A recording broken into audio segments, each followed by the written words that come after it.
My cheating ex-fiancé laughed at my cheap engagement ring and left me for my wealthy cousin. 4 years later, I bought her absolute dream mansion for cash, and now my entire family is begging me to let them move in. It all started when I was working as a corporate accountant making a modest salary. I was engaged to Chloe, who was entirely obsessed with luxury. Instead of supporting my career, she constantly belittled my income. I had spent years helping Julian pay off his credit card debts and doing his taxes for free. Yet, when the truth came out, Julian completely sided with Chloe and Marcus. He told me that if I wasn't so cheap, maybe she wouldn't have strayed. He said Marcus was family, so I needed to get over it.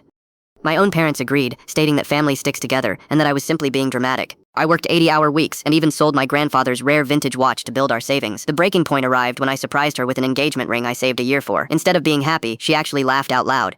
She called the diamond embarrassingly small, leaving me completely shattered and deeply questioning our entire relationship. The real nightmare began a week later. I left the office early to surprise her, but instead I found her in our home with my cousin Marcus. Neither of them even attempted to apologize. Chloe looked me dead in the eye and said Marcus had a real financial future, while I was just a glorified bookkeeper. The worst part wasn't even her betrayal. It was the crushing reaction of my older brother, Julian. I was making over $250,000 a year with zero daily living expenses. I saved every single check and invested wisely in a booming market. When I finally returned to my hometown, I had over $450,000 in cash reserves and a perfect portfolio. That is precisely when I saw the real estate listing for the legendary Oak Ridge Manor. Realizing my family had abandoned me, I made a radical choice. I quit my firm, sold everything I owned, and took a high-risk financial consulting job in a remote, frozen port town in Alaska. For 2 straight years, life was grueling. I worked intense 16-hour days, dealing with freezing weather and isolation. However, because the stakes were so high, the financial payout was completely astronomical. Chloe used to maintain a massive Pinterest board, dedicated entirely to Oak Ridge Manor. She always sighed about how she truly belonged in a magnificent home like that. Fortunately, the property had just gone into foreclosure after the owner faced legal trouble. The quick liquidation forced the price down to $550,000. I put down a cash offer of $575,000.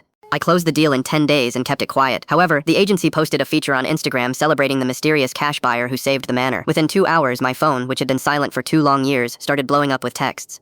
Chloe asked if I saw who bought her dream estate, while Julian said it was a crazy coincidence. I completely ignored them. Chloe whispered that the place was breathtaking. She stopped dead in her tracks when she saw me standing at the top of the stairs. She asked what I was doing there, and I told her that I live here now. Julian asked how I pulled this off.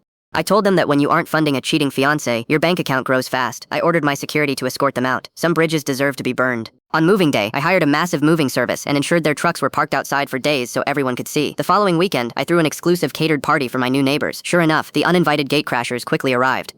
Chloe walked in first, her eyes wide with total shock as she looked at the chandelier. Behind her walked Julian and my parents.